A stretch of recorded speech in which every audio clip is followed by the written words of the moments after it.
The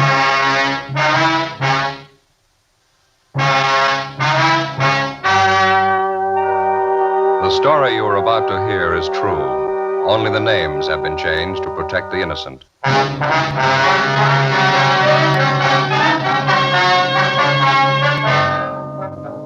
You're a detective sergeant. You're assigned to robbery detail.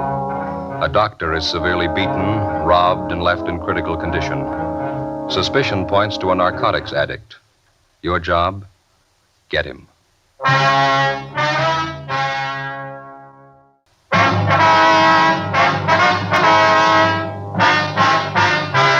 Dragnet, the documented drama of an actual crime. For the next 30 minutes, in cooperation with the Los Angeles Police Department, you will travel step by step on the side of the law through an actual case transcribed from official police files. From beginning to end, from crime to punishment, Dragnet is the story of your police force in action.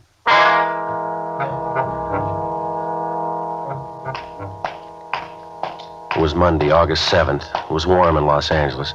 We were working the day watch out of robbery detail. My partner's Ben Romero. The boss is Thad Brown, chief of detectives. My name's Friday. It was 1:15 p.m. when I got to 4656 Collis Avenue. The front door. Is that you, Joseph? Yeah, Ma, it's me. I didn't expect you so soon. Well, I'm off for lunch, and Ben and I were in the neighborhood, so... Oh, well, I'll get the telegram. Thank you. I must say, I'm glad you could get home. Telegrams always make me nervous. Nobody ever sends a telegram unless it's important here, so... Thank you. Yes, they do, Ma. Some people send wires to invite you to lunch or to a reception or something like that. Is that so? Sure. You just forgotten, haven't you? I've gotten them before like that. Oh, there's no way to do, anyhow. Why not? People always associate frightening things with telegrams. Well, aren't you going to open it? Oh, yeah, sure. You know, if you were worried you could open it, Ma, it'd been all right. Well, you know I never open anything addressed to you, Joseph. Anything important? It's from Belmont, my old high school. Oh, yeah. They want me to come up next week. They're having some sort of assembly up there. Want me to talk to the student body. Well, that's nice. You going to go? Yeah, I think I better, don't you? I'll have to clear it through Captain Sheldon, though. Well, I think it's awfully nice for them to remember you. What are you going to talk on, did you say? Yeah, police work, it says here. I'll have to think of something to base it on, though, won't I? Well, you'll have to memorize it, Joseph. Doesn't look well for a man to stand up on a platform and read a prepared talk. Yeah, I know. Oh, that's Ben. I gotta go, Ma. Would you and Ben like some lunch? I can fix you something in about a minute. No, we haven't got time, dear. I'll see you later. I don't know why they couldn't have written a letter instead. What's that, Ma? I said they could have written you a letter. Besides, it's much cheaper than a telegram. Yeah, Ma. I'll see you later. Bye, Joseph. Bye.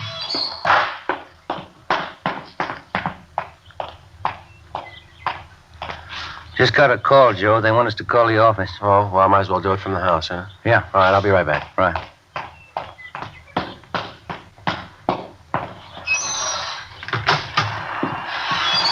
It's just me again, Ma. Came back to use the phone. You're all right, Joseph.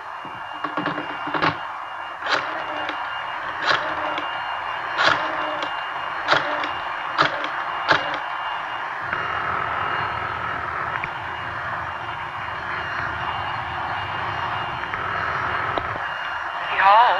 2511, please. 2511. Robbery, Chandler. This is Friday, Glenn. Got one for you, Joe. What? I can't hear you, Glenn. Got one for you. Wait a minute. I can't hear you. Hey, Ma, would you hold that vacuum for a minute, please? I can't hear. Oh, all right, Joseph. Thank you. I'm sorry, Glenn. What'd you say again? That's right. That young kid hit again, doctor's office. Yeah? It's that same kid, only this time he got a little rough. Victim's at Georgia Street. He's still carrying that gun Did he use the gun? to beat the man with. Victim's a 55-year-old doctor. No reason for it, Joe. All right, we'll get right on it. Right, bye. Yeah, bye. Okay, Ma, I'm all through. All right, son.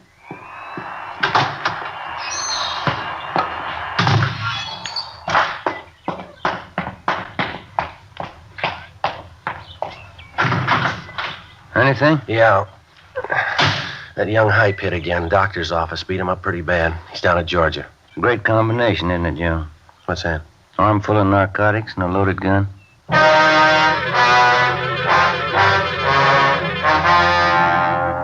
Monday, August 7th.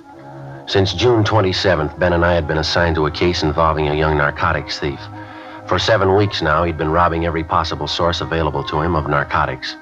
Since the inception of the investigation, we'd seen this young criminal develop from a small-time sneak thief to a full-fledged armed and vicious thug.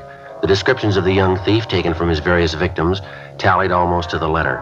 Blonde, light complexion, small stature, 5'7" to 5'10", nervous and unusually juvenile in appearance. Everything possible was being done for his quick apprehension. Hundreds of mug shots were screened and shown to victims. No identification. 3:30 p.m. We checked back in at the office. Went to see Sergeant Ed Hall, Narcotics Division. Chandler said you went over to Georgia Street to see that doctor. Yeah, that's right, Ed.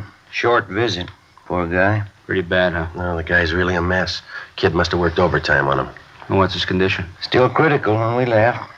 They wouldn't let us stay long. We got a description. It's the same kid.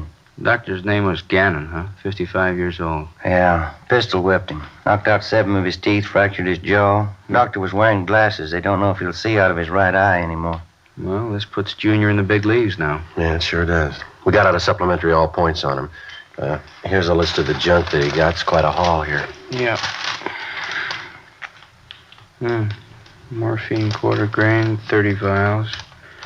5 vials half grain codeine. Dolphine quarter grain, 6 vials. Yeah, you did all right. Long list here. We got that from the nurse. She was out to lunch when it happened. It's a small office out there, and the doctor closes up at noon. Nurse goes out to lunch, and he eats in the office. That's when the kid got to him. He knew when to hit, didn't he? Yeah. Our boys haven't been able to turn up a thing for you. Nobody seems to know the kid. Well, the amount of stuff he hauled out of that doctor's office, something ought to show, shouldn't it? Should, yeah, with a haul like that. You got anything at all to work on? Yeah, that car that was used on the job. Still got it staked out. Well, we just picked this up from the report counter. Yeah. Uh-huh. Car was reported stolen 2 hours after the robbery. It's a little bit of a break, huh? The report was taken out at the Wilshire station. Mrs. Irving Adams states that her husband had notified her that the car was stolen from him while he was at work today. Said he always parks it out in front on the street. We haven't checked it out yet. We figured it was a good place to start, maybe. Wait a minute. What'd you say that name was? Irving Adams. No, let me see that report. Well, this Adams is a user. He's up in county now, waiting trial. Are you sure about that? Yeah, Walker and I picked him up. I just talked to Adams up in the county jail this morning. How long's he been in? Let's see. It was last Tuesday, July 30th. The car couldn't have been stolen from Adams today if he's been in jail for a week. Well, there's one guy can figure it out for you. Adams. 4:05 p.m. We went up to the 10th floor of the county jail, the interview room. We talked to Irving Adams for an hour. He said he wanted to cooperate, but he couldn't explain his wife's action in reporting the car stolen from him. He kept repeating that he knew his wife was not involved in anything, that she was innocent of any complicity in the case of the youthful gunman. He could give us no information on anyone fitting the gunman's description. He insisted that the entire matter was a mistake and that his wife could clear everything up if we just talked to her. 5:20 p.m. Ben and I drove out to 239 West 92nd Street, the Adams residence. It was a small white bungalow trimmed in red. The front lawn needed cutting and care. There were 4 bottles of soured milk on the front porch, along with several old newspapers. The front blinds were down, and although it was still early, the front porch light was burning. The other homes in the neighborhood appeared to be neat and well kept. The screen door was ajar and supported by one rusty hinge. 5:21 p.m. Looks like nobody's home. Well, let's give it a try, huh? Give me a minute, I'll cover the back. Right.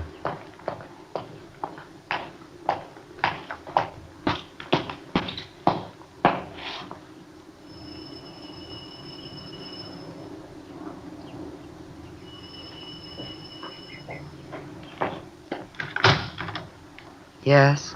Police officer, my name's Friday. You're Mrs. Irving Adams? Yes, that's right. Well, I'd like to talk to you about your stolen car. Have you found it? Well, yes, we have. Can I come in? Place is in such a mess. Can't we talk here? Well, if you don't mind, I'd rather come inside. All right. Don't look at the house. I've been kind of sick.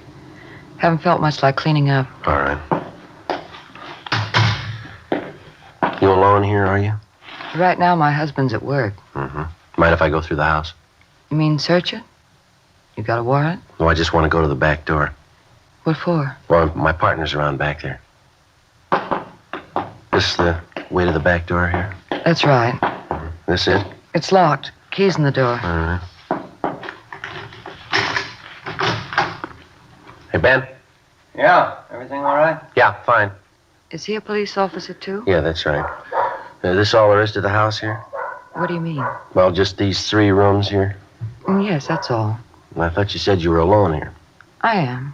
Now, who's that woman lying down in the other room? That's Catherine. I didn't want you bothering her. She's been sick, too. She sleeps most of the time. I just forgot about her. Anybody else around? No, nobody. No, I mean anybody sick or otherwise. Anyone besides you and this girl in there? Well, you've been in every room in the house except the bathroom. This it here? Yes.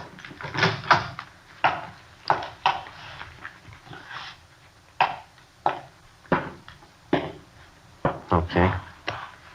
I don't understand all this. I reported my car stolen, and you come out here and search my house. If I did steal my car, I wouldn't hide it in here. Yeah. Ben, want to come in? Yeah. Could you tell me something? Yeah. Why are you here? Well, I told you we found your car. This is Sergeant Romero. How do you do? What's the trouble? Anything wrong? Who'd you say your car was stolen from? From me. It was my car. Is that the way you made the report, Mrs. Adams? It was stolen from you? I think so, yes. Ms. Adams, according to the report that you made out this morning, you stated that the car was stolen from your husband. Isn't that right? Is that what I said? Yes, ma'am, that's right. I don't remember. We both used the car so much. I forgot. Well, now, which is it, you or your husband? I'm not sure. You been drinking, have you? A little bit, just to ease my nerves. I haven't been feeling well. Well, it's obvious you're not drunk, Mrs. Adams. Why don't you keep your story straight? Well, officers, I am telling the truth. Now, your husband's in the county jail. He's been there for a week. The car couldn't have been stolen from him. Now, could it? I didn't say it was stolen from him. Is this your signature, Mrs. Adams? Yes, sir.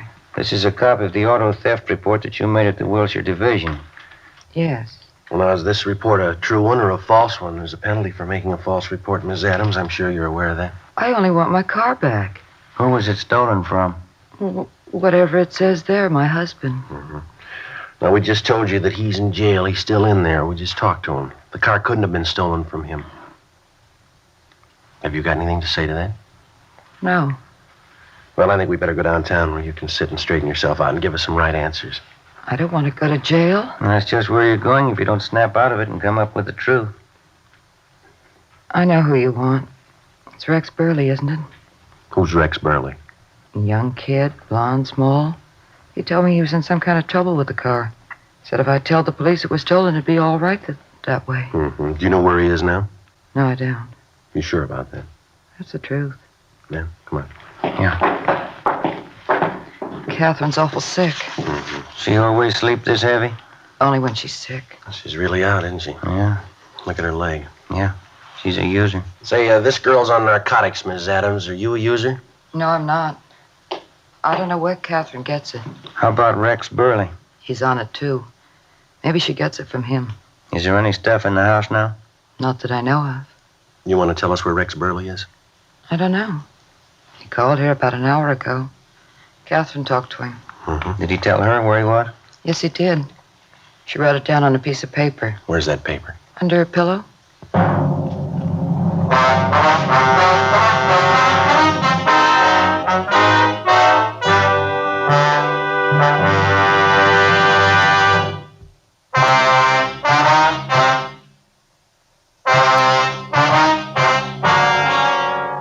Monday, August 7th, 6:30 p.m. The young girl who was identified as Catherine Dorrance was awakened, and she produced Rex Burley's address. She stated that she'd known him for the past year. She had just graduated from high school and gave her age as 18.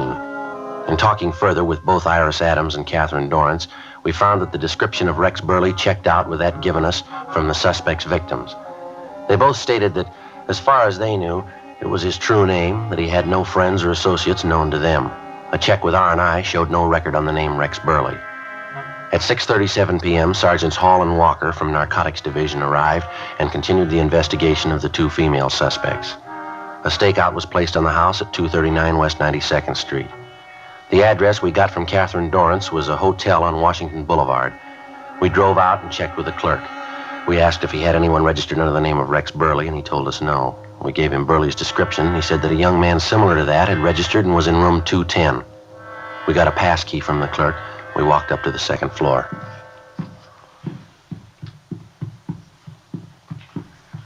This is it. Lights on under the door. Yeah. Careful, huh? Yeah. Who is it? Open up. We want to talk to you. What about? Is the key in the door? Yeah, pass key's no good. All right, come on. Open up. Police officers. Isn't gonna open. All right. Let's hit it. All right, again. Once more. Yep. Windows open. Up the fire escape, Joe. Police officers, hold it up. Watch it. You all right? Yeah. All right, come on. Let's go. All right, hold it up there. He doesn't want to stop. He's over the side, under the roof. All right, come on. All right, easy. See him? No, it's pretty dark. All right, come on. Easy now. All right, easy. Over there on that side. Can you see him? No, it's too dark. Watch that skyline. He's over there in that corner. See him? Yeah, now he's gone. Must have ducked back down. Well, he's in that corner. All right, let's take him. Now keep down. You circle around from that side. I'll go around this way. Right. Be careful. Keep down.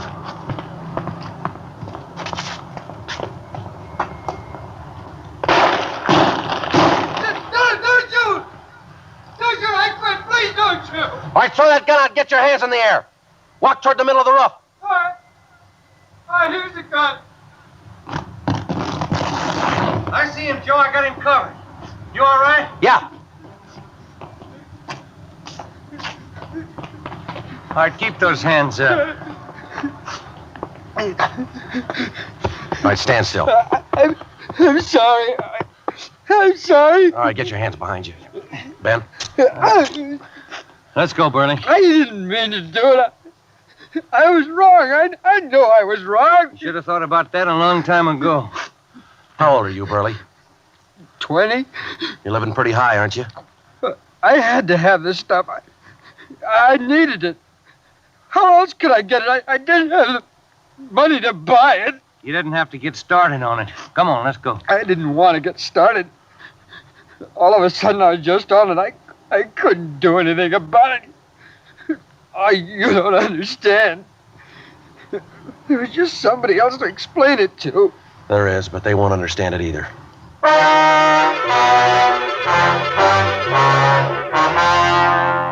Monday, August 7th, 8:40 p.m.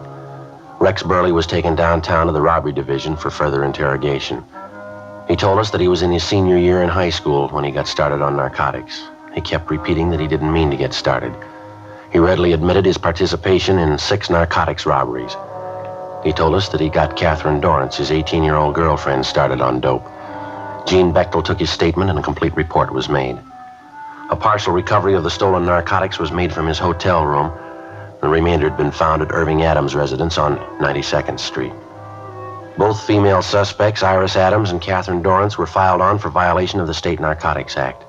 A show-up was scheduled for August 8th to allow a positive identification from Rex Burley's victims. We received word from Georgia Street that Dr. Gannon's condition was improved. The suspect was transported to the main jail where he was booked. It was 10:38 p.m. when I got to 1456 Collis Avenue, the front door.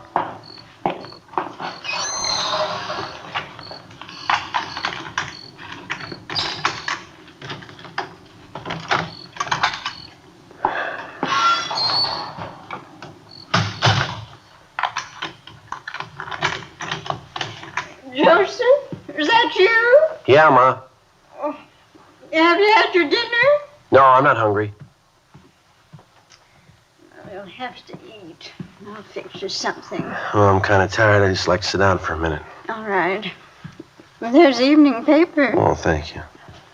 Well, what'd you do to the sleeve of your coat? Oh, where? Oh, guess I must have ripped it, huh?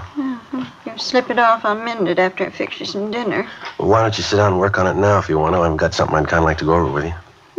All right. You remember that telegram from Belmont this morning? Yeah, your old high school. Mm-hmm. Well, I think I got an idea for a speech, maybe. Just made a few notes here. Wrote down some of it. You think you feel like listening to it? See if it's okay? All right. Did you write the speech today? Well, just parts of it. I hadn't written it clear out yet. I just got a few notes. I want to see what you thought of it. All right. Well, let me have your coat, son. Yeah. There you go. Thank you.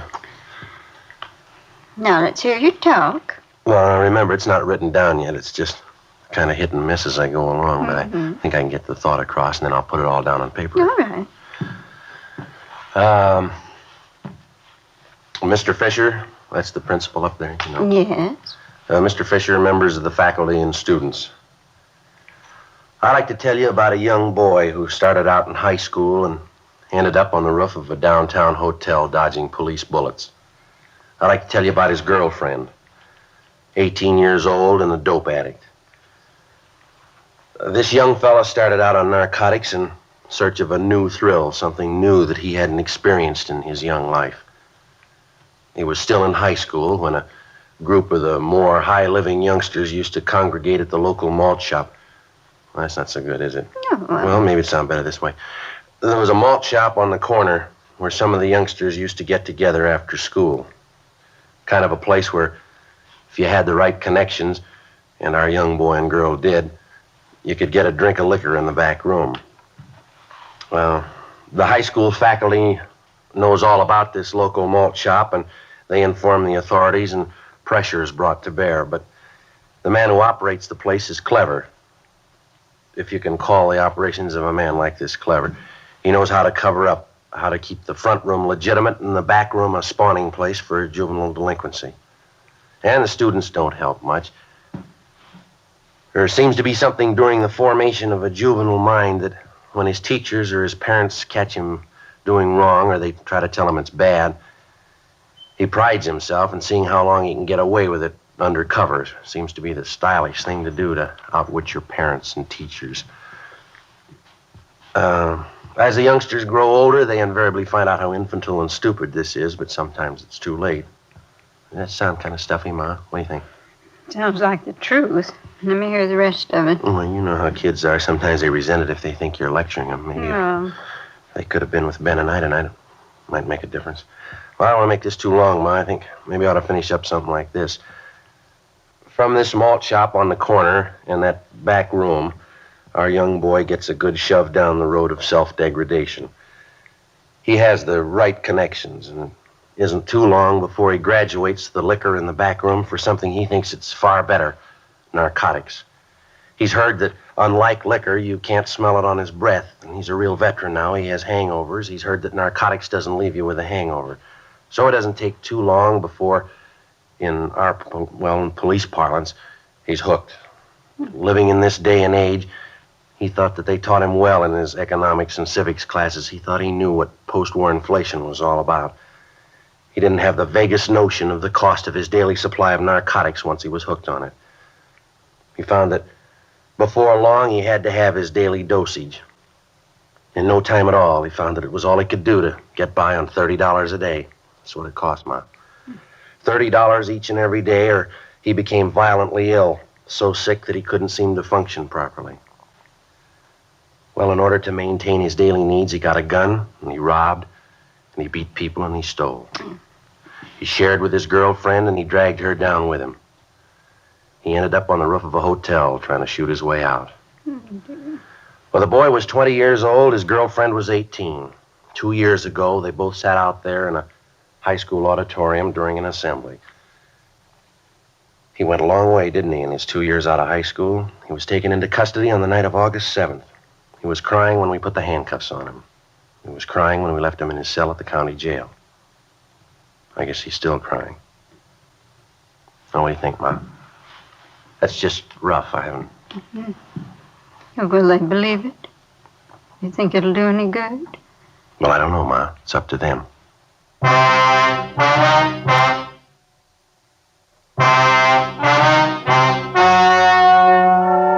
The story you have just heard was true. Only the names were changed to protect the innocent. On November 9th, trial was held in Superior Court, Department 83, City and County of Los Angeles, State of California. In a moment, the results of that trial.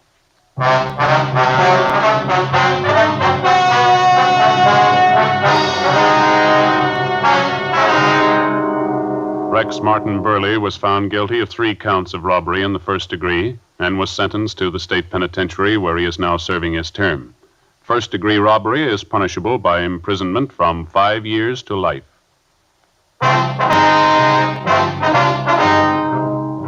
You have just heard Dragnet, a series of authentic cases from official files. Technical advice comes from the Office of Chief of Police W.H. Parker, Los Angeles Police Department.